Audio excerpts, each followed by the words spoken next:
My name is Margo DeNuccio, and I am one of the community outreach coordinators for Planned Parenthood of Wisconsin. And I am here today to talk about some of the services that Planned Parenthood of Wisconsin provides, and then specifically talk a little bit more in depth about birth control, which is the topic I was asked to come and discuss today. In our presentation today, aside from the services that Planned Parenthood provides, these are kind of the objectives that I hope to cover. So we're going to talk about how does pregnancy occur, even though that might be review for a lot of you, just because there are a lot of misconceptions around that. And if we're going to talk about how to prevent pregnancy, it can be good to talk about how it happens so that we can understand how to prevent it, and to be sure everybody's on the same page. We're going to talk about what are the most effective methods of birth control, how to use barrier methods, how to use hormonal methods, how do you use behavioral methods, what are those things specifically? What do you need to get birth control from a healthcare provider? And also, who is responsible for it? If two people are going to choose to be sexually active and are looking to prevent pregnancy, who is responsible for that pregnancy prevention? So we do provide, as I'm here to talk about today, birth control. So we provide all the FDA-approved methods of contraception, with the exception of the permanent methods, which are a vasectomy and any type of tubal procedure. We provide STI testing and treatment. So if you come in, get tested for an STI, and that test comes back positive, if it's a curable STI, we can get you connected with some antibiotics. If it's not a curable STI, but the symptoms can be treated, we can get you connected with medication that can help with those symptoms. We also do annual, what we call reproductive health exams. So for those of you who are used to going and getting a physical every year, every 2 years, that isn't exactly what our exams are like. We specifically do exams of reproductive health, organs involved in reproductive health. So for people with vaginas and uteruses, that is going to be a pelvic exam and a pap smear, and that is an exam essentially where a device called the speculum is used to open up the vagina so that it can be examined up all the way to the cervix. And then a small little Q-tip looking device is used to actually gently brush and take a sample of cells from the cervix. And that is to test for HPV, which is an STI that causes about like 90% of cervical cancer.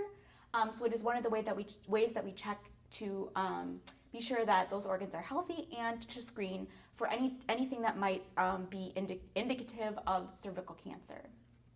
We also do, for people with penises and testicles, prostate exams and testicular exams. So we also provide free condoms, so you can come to any of our health centers anytime that they are open, go to the front desk and ask for condoms and we will give them to you. You do not need an appointment to do that. We also provide pregnancy testing and what we call all options information. So a lot of people come to us to take a pregnancy test, and our tests work a lot of the same way that the tests you get at CVS or Walgreens or the dollar store. So it is a urine test. So we send you off to the bathroom, we collect a urine sample from you, and then we take that and test it. So we are able to get those results fairly quickly. If somebody's result does come back positive, they weren't necessarily expecting that or prepared for that, and they indicate to us that they want to have a longer conversation about what their options are, we can sit down and do that with them. So those options are going to be having the child in parenting, having the child and placing it for adoption, and terminating the pregnancy through abortion services, which is one of our last services that I'll talk about. So I recognize that there are a lot of feelings around abortion and abortion services, and I'm certainly not here to tell anybody what to think individually for yourself about those things, but just factually, it is a service that we provide. Of our 24 health centers across the state, we provide abortion services at 3 of them. So the very last thing I'd like to talk about as far as our services is just the fact that we refer all the time. They may have another health issue or need that we don't have the capacity to address in our health center that day. And that is why it is so important for us that our community outreach and education team stay connected with different organizations in the community that provide those services that we can't, so that we have a place that we can refer patients to.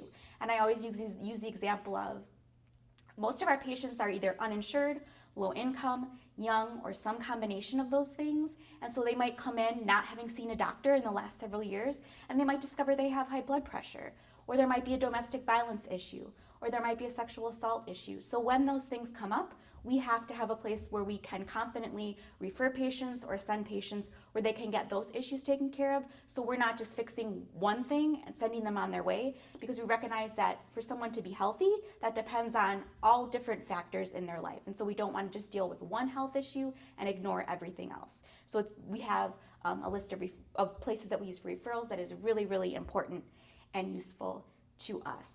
So in Madison, which is the health center that I work out of, we are located at 2222, so 4 2s, South Park Street. And you can also find our hours. We are open at least for a small period of time, at least 6 days a week, Monday through Saturday. And again, our specific hours on those days will be located at ppwi.org. And you can also go to our website to make an appointment. Once again, once you're on our website, it's pretty self-explanatory. There's a button you can click to make an appointment at specific health centers. Otherwise, you can call our phone number to make an appointment, and that would be 1-800-230-PLAN. And I will leave behind materials with that information on it. So, now that I have covered services and our location, I am going to move on to our next topic, or the topic I'm here to mainly cover today, which is of birth control or contraception. So I want to briefly, again, before we talk about specific methods of birth control and how they work, to understand how they work, it can be really important to understand how pregnancy happens. So most people have had a health class either in middle school or high school, sometimes 5th grade. I've had before where you talk about, again, how pregnancy happens. We need 2 things in order for pregnancy to happen. And most times when I ask that, people know right away. Those things are egg and sperm. So again, we have the type of anatomy of someone who has eggs, so somebody with a vagina, uterus, fallopian tubes, and somebody who has testicles and a penis, which is going to contain the sperm. So those 2 things have to meet and come together. That sperm has to fertilize that egg in order for a pregnancy to happen. When I'm referring to sex or sexual intercourse, I'm primarily going to be referring to vaginal sex, and specifically the type of sex in which a penis goes in a vagina.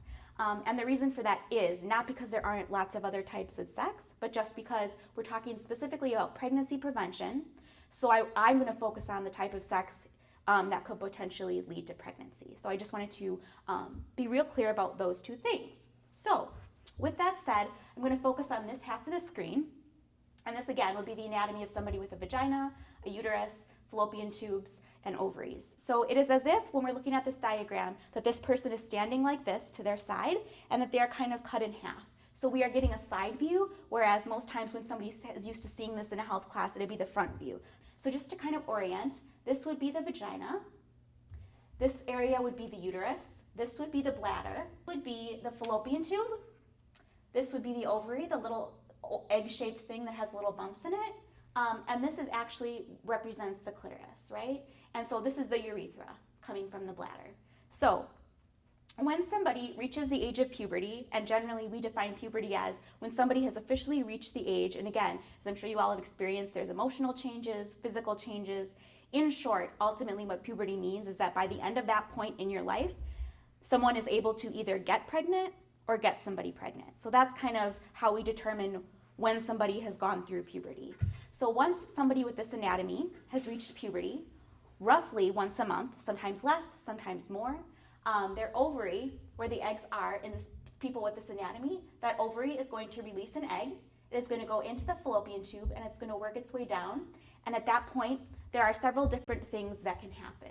So sometimes that egg will work its way down the fallopian tube and it's going to pass right through the uterus and it will just be expelled from the vagina. So really essentially what that means is those eggs are so microscopic, that person doesn't feel it, they don't see it, they don't know it's happening.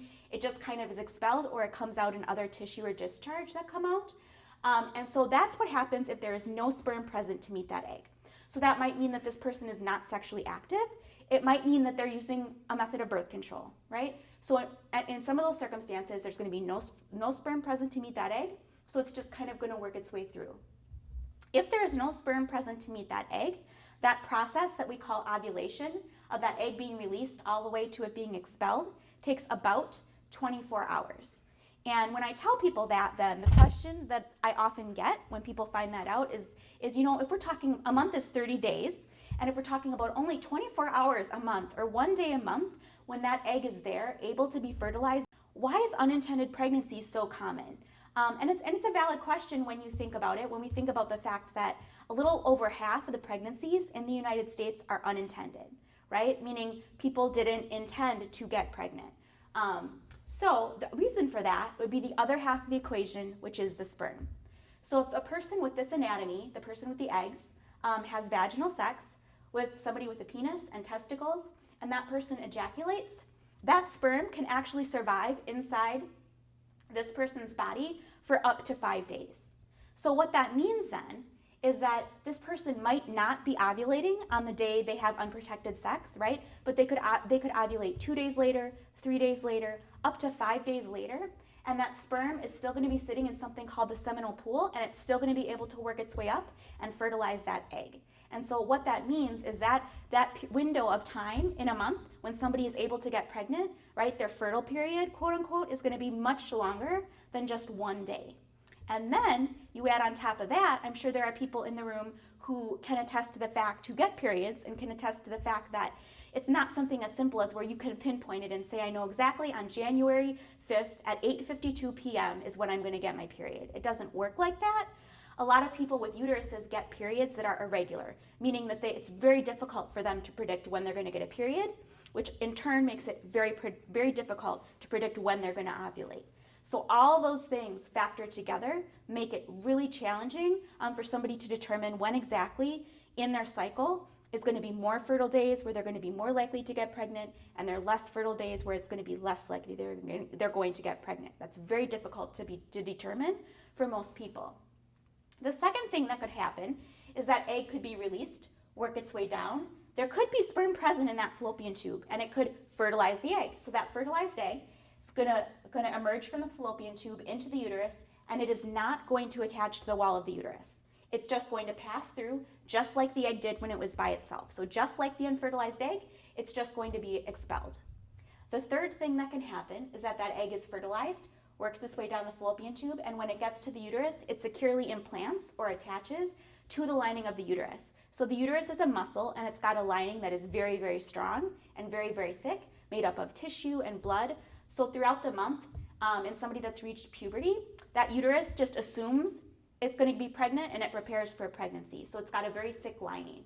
So the fertilized egg is going to implant itself, and once that implantation happens, it's going to give off a very specific hormone that is the hormone that pregnancy tests are going to pick up on. So that is when we officially say that somebody is pregnant. And the other thing I wanted to make clear before we move on and talk about birth control, because it will come into play with some of these methods, is that we talked about the uterus as a muscle. Also, the vagina is a muscle, and it can expand and contract based on what's in it, which makes absolute sense when you think about the fact that it also serves as a birth canal. So when somebody is delivering a baby or giving birth vaginally, it has to expand big enough for that actual tiny human being to come out. So it is a muscle, it can expand and contract. All right, so I'm going to be using this chart today to talk about specific birth control methods and how they work. And I want to explain specifically how to read this chart. Ideally, you all will have a copy of this presentation and this chart in front of you if you're having difficulty seeing it on the screen. So the way that this chart is set up is it is in rows. So you can see each row has a number of birth control methods in it, specific methods, right? Pictures that represent those methods. The methods that are closest to the top of the chart are going to be the most effective birth control methods, right? And as you move your way down, the methods become slightly less effective. So, does that mean that the methods at the bottom of the chart are not effective? No, it just means that they are a little bit less effective than any of the methods above them. And you can see that on the side of this chart, there are numbers. So we have the top row says 1 pregnancy out of 100. We have down in this row 15 to 24, 2 to 9, and 25 plus. So what those numbers represent is a scenario in which if we took 100 people with uteruses and put them on a birth control method. So I'm going to use the pill as an example, which is in this second row. So if we took 100 people, put them on the birth control pill, and they had the type of sex for a year pretty regularly where they could get pregnant, we could expect about 2 to 9 people out of that 100 to get pregnant while using that method. And the reason there's that range of 2 to 9 is because we're talking perfect use versus typical use. So for, again, using the pill as an example, a perfect user of the pill is going to take their pill every day. They are never going to miss a day. They're going to take it at exactly the same time. They're going to never make a mistake. They're going to never do anything or take any other medication that is going to influence the effectiveness of that pill. That would be a perfect user. That is not most people that take the pill. So statistically, we know that for women on the pill, on average, they miss about 2 pills per month or 2 pills per pack. What that means then is that we can no longer say that that method is 99% effective. We have to kind of say, well, now it's maybe like 92 to 95, right? So that's what we call typical use. And that's why there are ranges in these numbers, in case anybody was wondering why there are such big ranges for some of these. So I'm going to kind of go through the chart, and I'm going to start at the top and work my way down. And the reason I want to do that is, again, to address some of the newer and the most effective methods first. So I am going to start with something called the IUD, or the intrauterine device. And it is a small little T-shaped device that looks like this. So you can see this is a non-hormonal IUD. There are many kinds of IUDs. There are several hormonal and then a non-hormonal, which would be this copper T or Paragard IUD. So the IUD, depending on which type you choose, can last for 4 to 10 years. So this non-hormonal one lasts 10 years. If you are going to choose a hormonal one, which looks exactly like this, except it doesn't have these copper coils, it would last about 4 years, 4 to 5. So the way that the IUD works is, if you remember that diagram that I showed you before, it is inserted into the vagina through the cervix, which is a muscle that separates the vagina and the uterus, into the uterus. And once it is actually in the uterus, these little arms come up and it just sits like a little T-shaped device in the uterus, and it will look something like this. So you can see if these little pink bars represent the uterus, that is kind of how the IUD will sit. And one of the first questions I get about the IUD often when I'm talking about it is, well, does it hurt to have it inserted or to have it put in? And I'm always honest and I say, yes, there is some discomfort involved. And the reason that there is some discomfort involved when it's being inserted is that in order to get it through the cervix into the uterus, you have to dilate or slightly open the cervix. And the cervix isn't used to being dilated, so it isn't used to having to be opened. So we use a device called a sound to gently open the cervix so that we can slip the IUD through. That is the part of the process that most people are going to find a little bit uncomfortable or painful. And most people say when it's being inserted, it feels like a pinch. And then for a few days afterwards, you may experience bleeding like you have a fairly, like a moderate to heavy period. That is all normal. If you experience anything more than that, then you want to be sure to contact whoever inserted it to be sure that it isn't something more than just your IUD being placed. So I know that when I talk about that, it can sound scary to a lot of people, but I want to emphasize that this method in the past decade, so since I've been with Planned Parenthood, has grown exponentially in popularity, particularly among teens and young adults, so teens and people in their 20s. And the reason for that is it is what we call a long-acting reversible contraceptive. So it's inserted by a clinician, so by somebody who knows what they're doing, who's been trained in it. And once it's in, there isn't anything you have to remember to do. So it's not a pill you have to remember to take, a patch you have to remember to change. It is in, and it is in for literally years, and it is consistently working all the time. So you don't have to stop and think, oh my gosh, like I was sexually active yesterday. Did I forget a pill? Did I not forget a pill? Did I remember to change my patch? You don't have to worry because that IUD is there. I should mention it does not protect against STIs.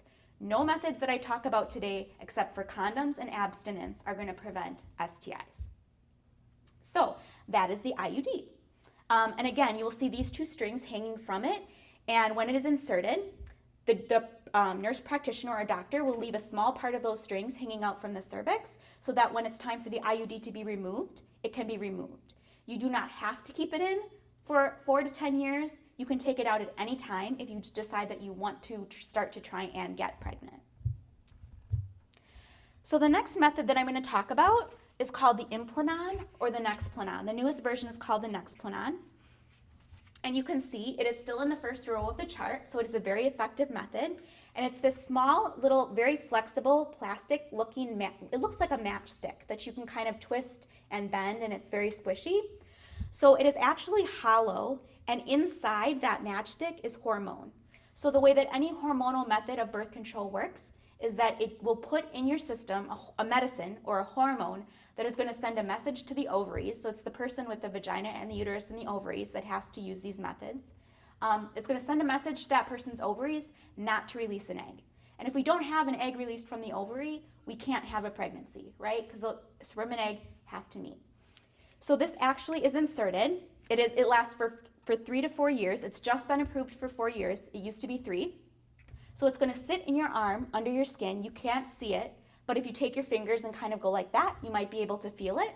It doesn't move around. It isn't dangerous. It just sits there, and it's kind of like a time-release capsule. So it just releases a really low-dose, steady stream of hormone into your system consistently for 4 to 10 years.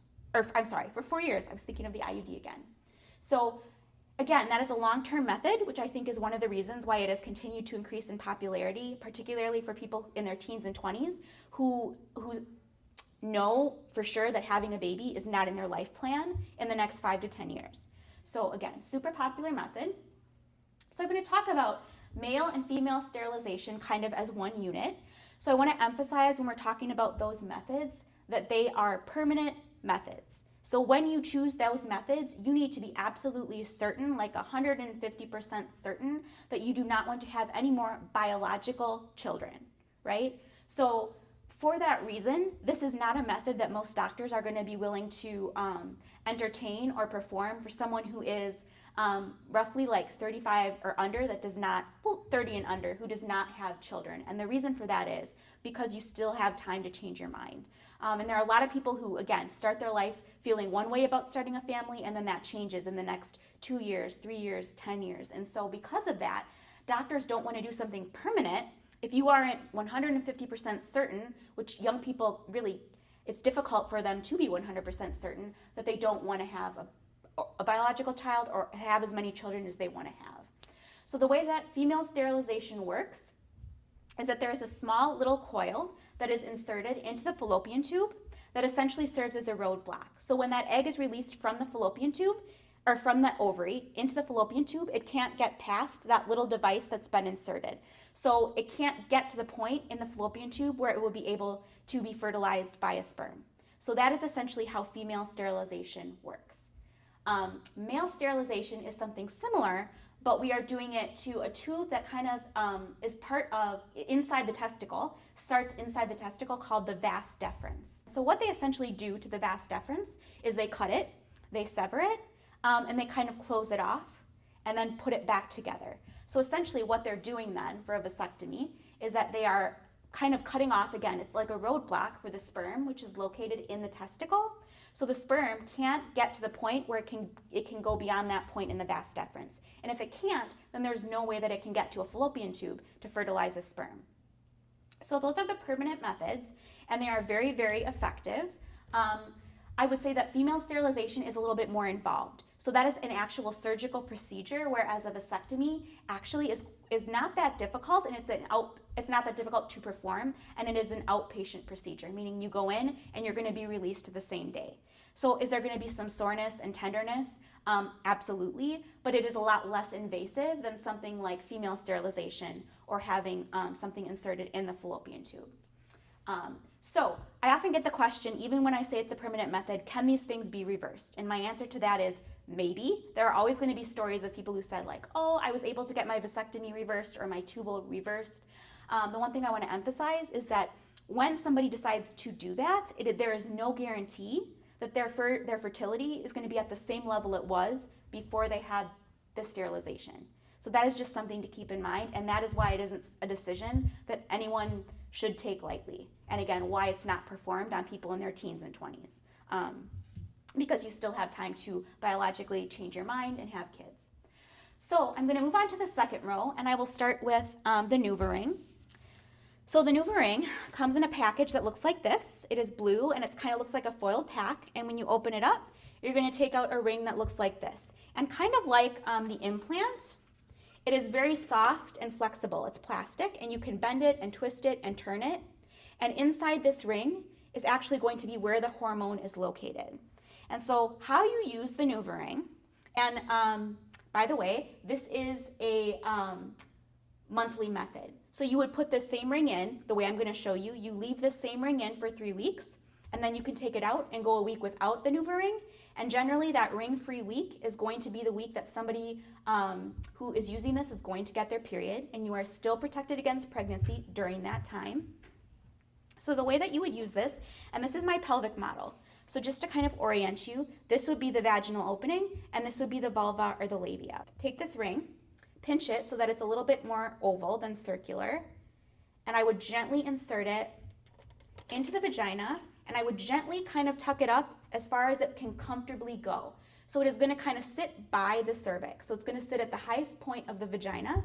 Exact positioning is not important. You just want to be sure that it is in the vagina. And once it is in, then it is kind of going to be activated by your body chemistry, and it's going to start kind of, again, working like a time-release capsule that's going to release a steady low dose of hormone into your system. So it's just another way of getting estrogen and or progestin, those hormones, into your system so that your ovary gets the message not to release an egg. And so you leave that ring in, and then after 3 weeks, you can take your finger. This is generally how people take it out. You take your finger, gently insert it in the vagina, feel for the ring, take it out, and discard it. So it is one-time use, and generally when you get a pack of these rings, you will get 3 in a box, and so you've got 3 months worth of birth control essentially, and then you need to go to your provider and get a refill. So that is how the ring works.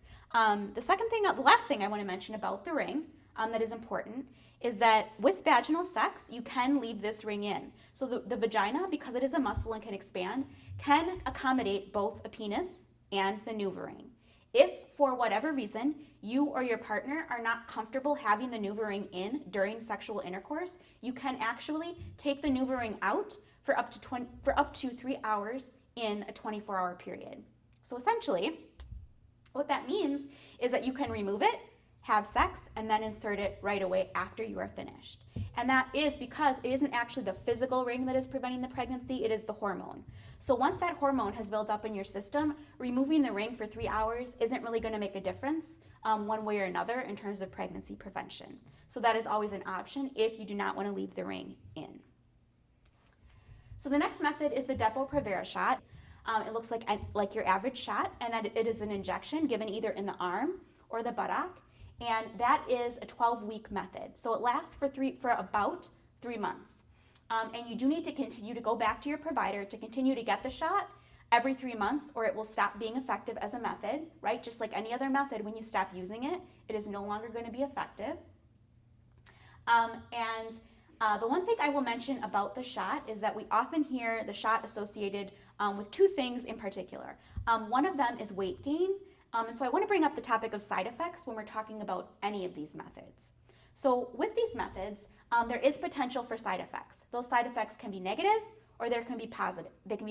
And it's just like any other medication, you are putting something new into your body, and your body may have a reaction to that. So on the negative side, there can be things like weight gain, there can be things like allergic reaction. Very, very rarely, there can be things like an abnormal period or adjustment in the menstrual cycle, which is very common, and sometimes that's supposed to happen with certain methods. If you are experiencing a side effect that you don't like, that is very disruptive to your life, never feel like you have to stick with that birth control method forever. You always have a right to come back to your provider or a Planned Parenthood and say, you know what, I started this method, I'm experiencing side effects that I'm not liking, and that is really impacting my ability to function, and I would like to try a new method. And any provider is going to sit down with you and talk about that and not make you feel bad about that. So just because you choose a method to begin with doesn't mean you are married to that method for life. It just means that's what you chose to try first. So the Depo-Provera shot, often one of the side effects that anecdotally we hear about, even though there's no real scientific evidence to support the 2 are linked, is weight gain. So we always just kind of say be aware of that. And the second thing is with the Depo-Provera that makes it a little bit unique is that physicians have noticed that when somebody stops taking the Depo-Provera, who has been on it for years and wants to get pregnant, it is the one method where it can be challenging to get pregnant quickly after you stop that method. And the reason for that is, again, your cycle has to get back to regular, and that can take 6 to 12 months after you have stopped Depo-Provera for your body to be able to regulate itself that way again. So it's just, again, another thing to be aware of. So Next, I will talk about the birth control pill. There are literally hundreds of different types of the pill. There are so many different types. So when you open it up, you will notice it comes kind of, and one of them looks like this. So sometimes there are square packages, rectangle packages, octagon packages, circular packages, and essentially what they all have in common is that it is a month worth of medication, and you need to take one pill each day. And recognize that in your pill pack, there might be certain rows of pills that are a different color. And if you will notice, it can be hard to see with this pill pack, the very bottom row is a peachy color, whereas all the other pills are white. The reason that certain pills may be a different color is that when you get to the end of the cycle, specifically for this pill pack, these pills no longer really have hormone in it. You are just taking a placebo pill to keep you in the habit of taking the pill and to keep you on track in terms of where you are in your cycle. So that's why those are important to take. And so it's a little bit less concerning if you miss a pill during this last week than it would be if you missed it during like your first or second week. So if you ever miss a pill, we always recommend call your provider and ask them what you should do. And generally, they will tell you to either double up when you remember or just take 2 the next day. So that is the pill, again, daily method. And the one thing to really emphasize about the pill is you have got to be consistent and you've got to take it about the same time every day. So you can't be in a situation where one day you take it with your breakfast and then the next day you wait and you don't take it till 6 o'clock at dinner time, right? It's got to be around the same time every day, give or take a couple hours, right? So you've got a small window, not a big one. It's got to be the same time of day every day. So the next method I will talk about is the patch. So the patch comes in a box. It's a very plain white box, and it will have these little, again, these little foil-like packets inside it. When you peel these packets open, you will see a sticky patch. So it looks kind of like that. And the way that it works is that you take that patch off of the foil, and it's got a sticky, one side is sticky. So you are going to want to take that sticky side, place it either on your upper arm, lower back, your abdomen, not anywhere on the chest or breast area. You don't want to do that. Most people choose to put it on their upper arm. And on the sticky side of that patch is actually where the hormone is. And that hormone is actually absorbed through the skin. The skin is a really fascinating organ and it absorbs a lot. So that is actually absorbed through your skin into your body. And again, it's just another way of getting that hormone into your body so that your ovaries get the message not to release an egg.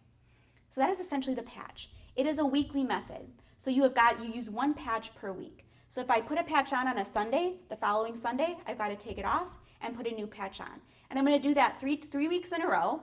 So 3 weeks, 3 different patches, and then I get, just like the ring, I get a week off. So I have a week at the end where I don't need to wear a patch, and then I've got to start a brand new patch the following week after my week off, if that makes sense. So that is the patch. So now I want to talk about condoms. So we have 2 types of condoms. So the condom that people are least familiar with is called a female condom or an insertable condom. And it is going to come in a pack that looks like this. So it is very big, as you can see. And this only contains 1 condom, right? When you open this pack up, you are going to take out something that looks like this. So you will notice right away that this is much bigger than what people usually think of when I say condom, because they generally are thinking of the male or the wearable condom. So this comes out, and I've dried this out to use it as a demo, but they do come lubricated, just like male condoms. So you will notice that there are 3 parts to it. There is an inner ring that sits near the top, right there.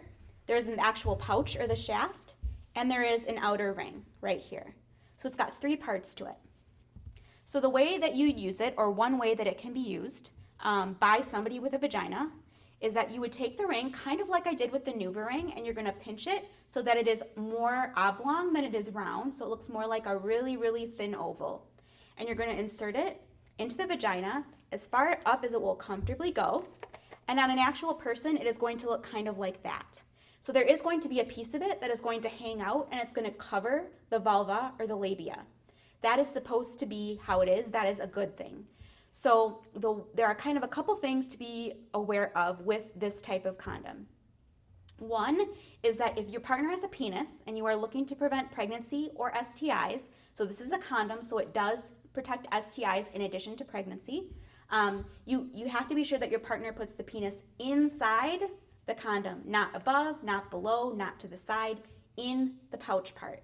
And the reason that's important is because if you don't, then that sperm can come into contact with the vagina and an egg, so that's really, really important. And often that means with this type of condom, somebody may have to hold it in place.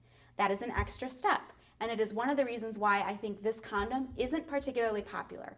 I don't hear about a lot of people using this type of condom, but it's available. And so once you are done, you will gently twist it, take your finger, feel for the ring, take it out, and gently discard it. And you want to be careful of spillage, because what I always tell young people when I'm speaking with them is that there is going to be potential for pregnancy anytime sperm gets in, on, or very near a vagina. And that is important to understand. So again, we want to make sure that doesn't happen, so remove it and discard it.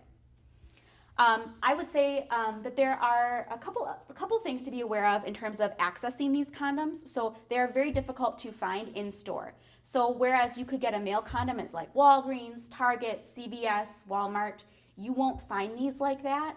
So most people who use these actually order them online through a website, or have a specific health center like a Planned Parenthood. We do keep them in stock where they can go to get these condoms. So keep that in mind when you're looking to access them. The last thing I will mention is that unlike most male condoms, which are made out of latex, these are made out of polyurethane. And there are quite a few people with latex allergies. So if you or your partner have a latex allergy, this is an option that is a condom for you to use. So that's a positive to this type of condom. So now I am going to talk about the condom people are generally more familiar with. And it is one of the most used birth control methods. And I'm going to have my wooden penile model right here. So it looks something like this, right? So to use this condom, I'm going to kind of walk through the steps, right? And I just want to reiterate for anyone who doesn't know, condoms are something you need to use each time you have sex, right? They're one-time use, so you use them once, discard them, and then you need to have another one again each time you have sex. The first thing I'm going to do, in terms of steps of putting this on, is I'm going to check the expiration date. So I want to be sure that this is not an expired, because condoms expire just like food. So you want to check that. Be sure that there is no holes in it, so it doesn't look like it's been torn or tampered with or sat on. You just want to be sure it's intact. Then the next thing I'm going to do is I'm going to gently tear down the side with the ridges and take the condom out. So when I take it out, it's going to kind of look like that, right? So what I'm going to do is make sure the rim is on the outside of the condom, meaning I don't have it inside out. If it is inside out, you will notice that pretty quickly because you won't be able to roll it down very easily. So you want to be sure the rim is on the outside. You want to take your fingers, pinch the tip. This is really, really important, and I'm going to continue to pinch the tip as I roll the condom down the penis because that ejaculate needs a place to go, so we want to leave space at the tip of the condom for that ejaculate to go. Because otherwise you're increasing the likelihood that the condom is going to break because that ejaculate comes out pretty fast. So I'm going to continue to pinch the tip, and I'm going to gently roll it down the shaft of the penis, as far as it will comfortably go, right? And then you will notice that I still left a little bit of room at the top for that ejaculate to collect. Once you are finished, so this person is going to have sex, then once they are finished, and it's difficult to show on a model, it looks much different than it would on an actual person, but you would want to remove it gently, again, being careful of leakage, that you don't get sperm anywhere in, on, or near a vagina, and then you would discard it. These types of condoms, again, people are most familiar with, and they're a lot more accessible. You can get them pretty much at any drugstore and lots of different department stores. Generally, they're made out of latex, but there are a few that are made out of other materials as well. Never flush them down a toilet. They are notorious for clogging toilets, so we just recommend wrapping them in toilet paper and discarding them if you're looking to be discreet. And so again, one-time use. Use a new one each time you have sex. And if you are someone who sometimes hesitates to use condoms because you or your partner thinks that they feel uncomfortable or they dull sensation or it's not as pleasurable to have sex with them on, we give out our condoms with little packs of lubricants. So we often recommend using water-based lube, and you can put that lube, if it's water-based, no lotions, oils, shampoos, nothing like that. If it is water-based, you can put that lubricant anywhere, in, on, around the condom, on your skin, and generally what that does is it makes the condom easier to put on, and it makes it more comfortable while someone is having sex, and it takes care of a lot of that issue that people with penises often will say, like the dulling of sensation. So I wanted to mention that as well. So we're going to go now to our last few methods, and next I'm going to talk about I'm going to start with emergency contraception. So generally, the one that people are most familiar with is Plan B. Sometimes people call it the morning after pill. And what you do is it is essentially one pill that you take, and it is the only birth control method that can be used after someone has had unprotected sex. And the important thing to know about emergency contraception is that the sooner you take it after unprotected sex, the more likely it is to be effective.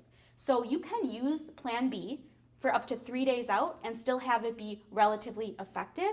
But again, it goes down the longer you wait, that effectiveness. So you want to take it as soon as possible. It is rather expensive. So if you go to some place like, again, Walgreens or CVS, you are going to pay probably between $50 and $60 for one pill. If you come to a free clinic or Planned Parenthood, we often will just give it out for free to our patients. It is a little different than giving out condoms in that you do have to briefly sit down with our clinician and sign a piece of paper, but then we will give it to you. And again, you want to take it right away. With water, we definitely recommend taking it with water and with food, because that helps to keep, just like any other medication. Sometimes people complain of nausea, and if you don't want that, we often recommend actually taking it with food and water or something to drink. So the side effects of emergency contraception could be a heavier period, could be a lighter period, could be a delayed period, could be no period at all, could be you miss a period. And the reason I mention that is because a lot of times people will take emergency contraception, not get a period or not get their period on time, and be concerned that that means that they're pregnant. And while that is a possibility, another possibility could be that it is just the emergency contraception, right? And the goal of the emergency contraception is to, again, work very, very quickly. You're putting hormone into your body that is going to work very quickly to stop that egg from being released so that it can't meet with a sperm. I sometimes hear Plan B referred to as the abortion pill, and I want to correct that misconception. It is not an abortion pill. If somebody who is already pregnant takes something like Plan B, it is going to not impact that pregnancy at all. So it is not going to harm an already established pregnancy. It just works to prevent a pregnancy from happening if one has not already occurred. So again, that is the important thing to be aware of with emergency contraception. You also don't want to use emergency contraception as a regular birth control method. And the reason for that is, again, you will notice on this chart, remember we talked about effectiveness, this is in the second to last row, meaning there is some effectiveness. It is not as effective as any of these other methods, almost any of the other methods we've talked about today. And so we recommend, if you have access to any of these other methods, that should be your first line of defense. And then if something like a condom breaks, you've forgotten to take several pills in a row, you forget to change your patch, whatever the case may be, or somebody might be sexually assaulted or be in whatever situation where they really didn't have a choice in whether or not to use a condom or to use protection, that is where emergency contraception comes in. It is called emergency contraception for a reason. It is not meant to be used on a regular basis. Doesn't mean it's dangerous, it's just not the way it's meant to be used. All right, so now I want to talk about the last two methods, which are behavioral. So I want to talk about the withdrawal and pullout method, and this is a method I think that a lot of people know about, but are very, for whatever reason, compared to the other methods, are very ashamed to talk about. And I think part of the reason for that is because somewhere inside them, they know that it isn't the most effective method, and so they're embarrassed to admit that they didn't use a more effective method. So I want to start by saying there should be no shame around withdrawal, and I certainly don't mean to shame anybody who chooses to use that method. I just want to make people aware that, again, notice where it is on this chart. It is very low, right? It is only one step up from no method at all. And the way that withdrawal works, for anybody who doesn't know, is that if you are the partner with a penis, you are going to physically remove that penis before you ejaculate. So you are not ejaculating inside or on a partner. where that sperm is going to get anywhere in, on, or very near the vagina. So the reason that it is less effective than almost any other method is for a couple reasons. So the first is that I'm honest in saying that one of the reasons people choose to have sex a lot of the time is for pleasure. And so when somebody is going to pull out before they climax or before they ejaculate, that person with the penis, when they get to that point, that is not going to be their body's natural inclination. They're not going to want to pull out. And so it really sometimes takes determination and willpower to do it in the moment. So that's the first reason. And sometimes because of that, people choose not to pull out in the moment. And so oftentimes you go in with the best of intentions and it just doesn't happen. And a lot of times for younger people as well, if you don't know what that sensation feels like before ejaculation, then you can ejaculate before you're even aware that it's happening or that it's going to happen. And that's another reason it's not quite effective. The last reason withdrawal is not super effective is because of something called pre-ejaculate or pre-cum. So before somebody with a penis fully ejaculates, there will be some wetness or moisture that will build up on the head of the penis, the tip of the penis, and we call that pre-ejaculate. And pre-ejaculate can potentially contain sperm. It's not going to contain the same amount of sperm as regular ejaculate, but it can contain sperm. And all we need is one sperm and one egg for a pregnancy to occur, right? And so again, you might pull out, but that pre-ejaculate has still come into contact with that vagina.